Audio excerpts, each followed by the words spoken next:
मुळात ही जी काही गोष्ट आहे तर ती सगळ्यात बेस कुठे ट्रिगर होते किंवा कुठे ती तयार होते, तर जेव्हा ती जन्म घेते तेव्हा हॉर्मोनल गोष्टी ह्या बदललेल्या असतात. म्हणून त्यांचं जे आकर्षण आहे तर ते आपल्याच जेंडरवरती होतं, हे आपल्याला दिसतं समाजात पाहत असताना.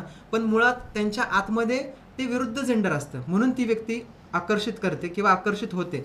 हा मुद्दा आहे. हा जो मेंदूच्या संरचनेचा मुद्दा आहे किंवा त्या रचनेचा मुद्दा आहे.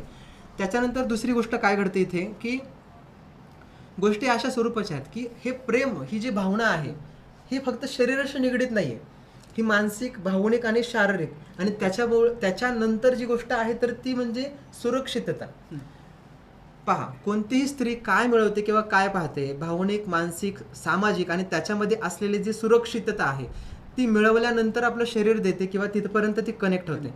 मग मला असं म्हणायचं की जी समोरची जी स्त्री आहे, आपण स्त्रियांबद्दलचा एक विचार करूया. तिथे जर तिला जर कुठे जर जास्त इझी वाटते, जास्त सुरक्षित वाटते, भावनेचा ॲक्सेप्टन्स अमुक एका व्यक्तीबरोबर जास्त वाटते, मग ती भले स्त्री असू देत किंवा पुरुष असू देत, तर ती तिथं झुकली जाते, तिथं ती कनेक्ट होते.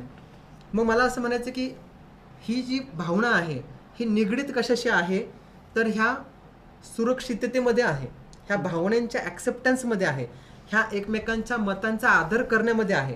जर पुरुषच जर देत असेल तो ॲक्सेप्टन्स, तर मला पुरुष आवडू शकतो, ही माझी भावना आहे. जर स्त्रीला स्त्री जर अशा पद्धतीचा ॲक्सेप्टन्स आणि अशा पद्धतीचा जर प्रॉपर वेने भावनिक सुद्धा जर समतोल राखून जर मिळवण्याचा प्रयत्न करत असेल ती समोरची व्यक्ती, ती स्त्री जरी असली तरी, तर ते ॲक्सेप्ट करणार आहे. म्हणजे शरीरापर्यंत मर्यादित नाहीये, तर भावना आणि ह्या पलीकडच्या ह्या गोष्टी आहेत. त्याच्यामुळे फार नॉर्मल आहे, समाज याला आता ॲक्सेप्टही करतोय.